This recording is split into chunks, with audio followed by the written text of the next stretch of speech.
Brought to you by Techno Camon 30 series.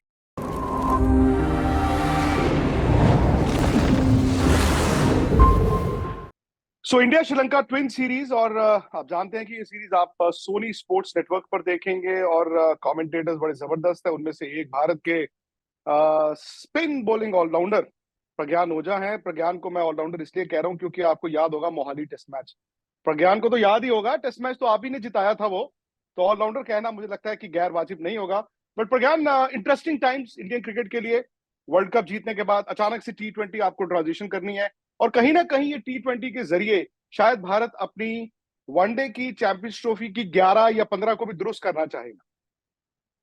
जी बिल्कुल, देखिए expectation तो जरूर होगा, क्योंकि जब आप वर्ल्ड कप जीत के आते हैं तो वो एक्सपेक्टेशन, वो लोगों के जो नजरिया होता है वो बढ़ जाता है। मतलब अलग तरीके से दिखते हैं, क्योंकि आप इतने समय के बाद वर्ल्ड कप जीते हो। ये बिल्कुल उसी तरीके से मैं देखूंगा जिस तरीके से 2011 के बाद कोच बदले थे, उसके साथ साथ काफी सारे चेंजेस हुए थे। तो मुझे लगता है ये एक बड़ी रिस्पॉन्सिबिलिटी होगी गौती भाई और पूरे टीम के ऊपर, कि किस तरीके से वो आगे बढ़े।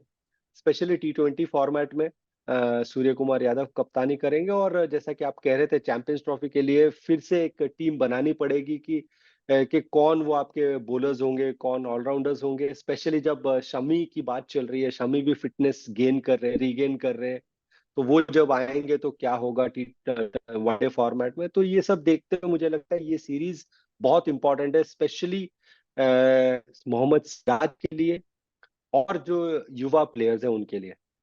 और प्रज्ञान, आपने 2011 का जिक्र किया, हालांकि वो याद है 2 अप्रैल की रात, बट उसके बाद अगले 12 महीने शायद बहुत ज्यादा अच्छे नहीं गए थे क्योंकि इंडिया इंग्लैंड में हारा, ऑस्ट्रेलिया में हारा और बहुत से बदलाव भी हुए। और अगर आप अगले 12 महीने देखें, ना सिर्फ ये श्रीलंका दौरा है, उसके बाद आपको होम टेस्ट मैचेस खेलने हैं। ऑस्ट्रेलिया का एक बहुत बड़ा दौरा है और वहां से तय होगा वर्ल्ड टेस्ट चैंपियनशिप फाइनल और साथ ही जैसे मैंने कहा चैंपियंस ट्रॉफी। तो ये 12 महीने क्या एक तरह से इंडियन क्रिकेट को नई दिशा में लेकर जा सकते हैं? बिकॉज हम जबरदस्त टीम है, बट वो कहते हैं ना 70s 80s वाला वेस्ट इंडीज और 90s वाला ऑस्ट्रेलिया बनने में अभी वक्त लगेगा। क्या यही है वो साल जो भारत के लिए वाटरशेड मोमेंट हो सकता है? जी बिल्कुल, कोई संदेह नहीं है। अगर आप रोड मैप की बात करें तो मुझे लगता है जिस तरीके से रोहित शर्मा ने, राहुल द्रविड़ ने और उससे पहले विराट ने और रवि शास्त्री ने एक रोड मैप बनाया था, उसी दिशा में हम चल रहे हैं।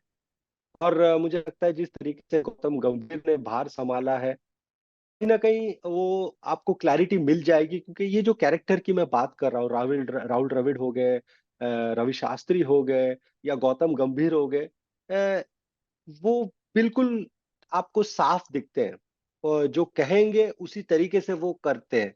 तो मुझे लगता है ये बहुत इंपॉर्टेंट है, क्योंकि आजकल अगर आप देखें भारतीय क्रिकेट बदल रहा है। युवा जो आ रहे हैं वो थोड़ा सा एग्रेसिव दिख रहे हैं, थोड़ा सा हम्म। ब्रेव लग रहे हैं, वो माइंडसेट बदल चुका है। तो मुझे लगता है उनके हिसाब से जिस तरीके से गौतम गंभीर एज अ पर्सन है, तो मुझे हम्म। लगता है ये जरूर एक तालमेल अच्छा बैठेगा। और उसकी शुरुआत यहाँ से होगी। ये जो श्रीलंका सीरीज है, यहाँ किस तरीके से वो एनर्जी सेट करते हैं, वो आपके नेक्स्ट 12 महीने किस तरीके से हम्म। घटेगा वो पता चलेगा। और ये भी है ना कि बहुत ज्यादा वनडे मैचेस नहीं है। चैंपियंस ट्रॉफी से पहले 3 जी वनडे जी मैचेस यहाँ पर हैं, जी 3 उसके बाद भारत में खेलने हैं। बड़ा जरूरी था। शायद अच्छा हुआ कि गौतम गंभीर पुट हिज फुट डाउन कि भाई आप इसके बाद आराम कर सकते हैं। और अगर रोहित और विराट दोनों वनडे मैचेस खेले क्योंकि हर हर कोच एक टीम कॉम्बिनेशन भी बनाना चाहता है ना, कि रोहित को विराट को दिक्कत नहीं होगी वनडे क्रिकेट में आने की, लेकिन शायद वो यहां से अपनी 11 के लिहाज से एक कॉम्बिनेशन बनाना चाहते थे। और कहीं ना कहीं सीनियर प्लेयर्स के साथ बैठकर आप उनका विजन और अपना विजन, ये एक्सचेंज ऑफ आइडियाज भी तो इंडियन क्रिकेट के लिए सही वक्त पर आए हैं।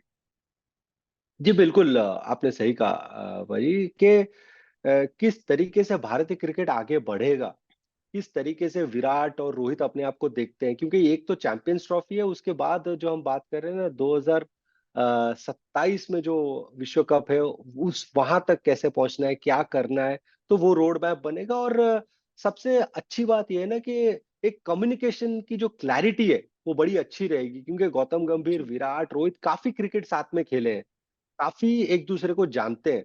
तो जैसा कि हम बात कर रहे थे, पहले से सुनने में आ रहा था कि शायद विराट और रोहित ब्रेक लेंगे ओडीआई से, जी। लेकिन गौतम गंभीर अपना टेन्योर शुरू कर रहे थे तो उन्होंने बातचीत की, एक क्लैरिटी दी कि क्या उनकी सोच है, तो उसको ऑनर किया दोनों सीनियर प्लेयरों ने। तो ये एक अच्छी बात है।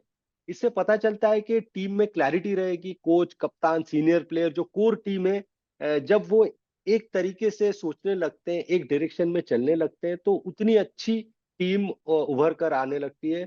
और वो क्लैरिटी जब दिखती है टीम में, तो कंसिस्टेंटली आपको लगता है कि टीम जीत सकती है। अच्छा प्रज्ञान भाई, एक और चीज है ना, जब आप कोच की बात करते हैं तो ये तो पिछले 1-2 साल में चल रहा था कि एक यंगिश कोच, मैं राहुल द्रविड़ को भी यंगिश ही मानूंगा बिकॉज जी कोच के जी। लिहाज से उम्र बहुत ज्यादा नहीं थी। एक यंगिश कोच जो होता है, जो लेटेस्ट क्रिकेट खेला होता है, वो उस क्रिकेट, उस फॉर्मेट के टेम्परामेंट से ज्यादा वाकिफ होता है।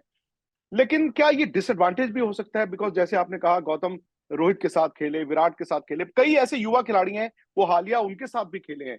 तो क्या ये डिसएडवांटेज तो नहीं होता कि यार कोच उसी ड्रेसिंग रूम से कुछ साल पहले आया था और उसी ड्रेसिंग रूम में आप कोच बनकर जा रहे हैं, मतलब खिलाड़ी से कोच? तो ये कोई डिसएडवांटेज वाली बात तो नहीं आपको लगती? बिल्कुल नहीं लगती पाजी, मुझे लगता है और बेहतर है। क्योंकि आज जी, अगर आप सीनियर टीम की बात करें, तो मुझे लगता है कोच या फिर हेडमास्टर से ज्यादा आपको एक ऐसा चाहिए व्यक्ति जो दोस्त की तरह रहे। इट इज मोर अबाउट बिल्कुल। Man management. तो मैन मैनेजमेंट में क्या होता है कि एज अ प्लेयर आप कितनी जल्दी कोच या फिर सीनियर मेंबर के सामने आप ओपन आउट हो सकते हो, और जितना ओपन आउट होगे उतना आपके लिए अच्छा है। और जो हम भारत के जो प्लेयर्स है, माइंडसेट की बात करें या भारतीय की माइंडसेट की बात करें, तो मुझे लगता है कि हम जिसको बहुत ज्यादा अच्छे तरीके से जानते हैं, उतना ही अच्छा होता है कि हम खुल के उनके सामने आते हैं। हमारे जो सर्टेनिटीज अनसर्टेनिटीज है वो और ज्यादा डिस्कस कर सकते हैं। तो मुझे लगता है वो चीज एक एडवांटेज है। वो हमें रवि भाई के टेन्योर में दिखा, राहुल भाई के टेन्योर में दिखा, जितना मैं बात कर रहा था, क्योंकि ये सारे खेले हुए थे, जानते हैं। जी, रवि भाई इन एंड आउट एक दूसरे को जानते थे, हालांकि खेले नहीं थे, लेकिन राहुल भाई खेले हुए हैं। तो वो डिस्कशन जब होता है ना, वो स्किल बहुत कम डिस्कशन होता है पाजी। वो इट इज और मोर अबाउट के मेंटली आप कहाँ हो, फिजिकली आप कहाँ हो। ये सारी चीजें ना, आप जिनके साथ ज्यादा समय बिता चुके हो उनके सामने जल्द से जल्द खुल जाते हो। तो मुझे लगता है ये एक बड़ा एडवांटेज है। अच्छा, हार्दिक पांड्या और सूर्य कुमार यादव, अगेन ये टॉपिक, क्योंकि सूर्य को कप्तानी मिली है। उस दिन अजीत अगरकर ने कहा कि ये डिजर्विंग कैंडिडेट है, ऐसा नहीं है कि हमने किसी की बजाय किसी को बना दिया, लेकिन किसी को बनाया तो इसलिए बनाया बिकॉज सूर्य के पास वो सारी क्वालिटीज हैं। मैं आपसे जानना चाहता हूँ हार्दिक पांड्या का माइंडसेट, क्योंकि आप इन दोनों के साथ क्रिकेट बहुत खेले हैं, उस ड्रेसिंग रूम में भी खेले हैं, उस फ्रेंचाइजी में भी खेले हैं। तो मैं आपसे प्रज्ञान जानना चाहता हूँ कि हार्दिक पांड्या का इस वक्त माइंडसेट क्या होगा? बिकॉज कभी ना कभी, कहीं ना कहीं जाकर तो इंसान को चुभता है कि यार मैं कप्तान था, फिर मैं कप्तान इन वेटिंग था, और अचानक से आपने मुझे लीडरशिप रोल से हटा दिया। ये भी कह दिया कि भी वनडे में भी देखेंगे, अगर आप डोमेस्टिक क्रिकेट खेलेंगे, 10 ओवर डालेंगे तो ही आपको कंसिडर किया जाएगा।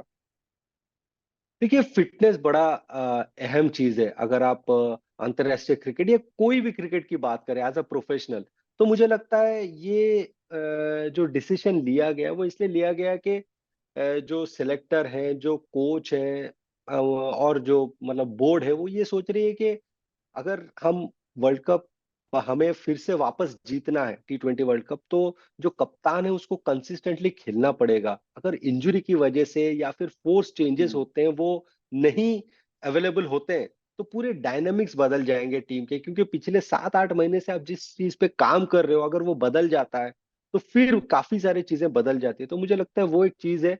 लेकिन अगर आप हार्दिक पांड्या की बात करें, तो वो एक बिंदास कैरेक्टर है। मुझे लगता है ये उनको और ज्यादा मोटिवेट करेगा परफॉर्म करने के लिए। क्योंकि अगर आप जी, देखें, तुरंत आईपीएल के बाद जब वो टीम में आए थे एज अ वाइस कैप्टन, बहुत सारे सवाल उठे थे। लेकिन किस तरीके से उन्होंने प्रदर्शन किया, किस तरीके से इंपॉर्टेंट गेम्स में उन्होंने बैटिंग, बॉलिंग, फील्डिंग में इम्पैक्ट डाला, तो मुझे लगता है ये ऐसा कैरेक्टर है। अगर इनको कोई चीज ऐसा लगता है कि ये मेरे हित में नहीं जा रहा है, तो वो चीज और ज्यादा उन्हें मोटिवेट करती है। एक आखिरी सवाल ये है कि अक्षर पटेल और रविंद्र जडेजा, प्रज्ञान ओझा खुद लेफ्ट आर्म स्पिनर हैं, अक्षर पटेल ने बड़ी जबरदस्त परफॉर्मेंस दी है। T20 में तो खैर जडेजा है नहीं। वनडे में ये कहा गया कि जो उनको आराम दिया गया बिकॉज 10 टेस्ट मैचेस इंडिया ने खेलने हैं, लेकिन ये भी कहा गया कि हम अक्षर को देखना चाहते हैं, अक्षर जडेजा दोनों श्रीलंका में एक साथ 11 नहीं खेलते।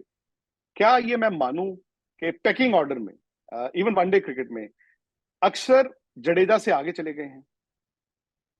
देखिए, अगर पिछले आप 6-8 महीने की बात करें तो जो इम्पैक्ट अक्षर पटेल ने डाला है, बहुत अच्छी तरीके से रवींद्र जडेजा को चैलेंज किया है।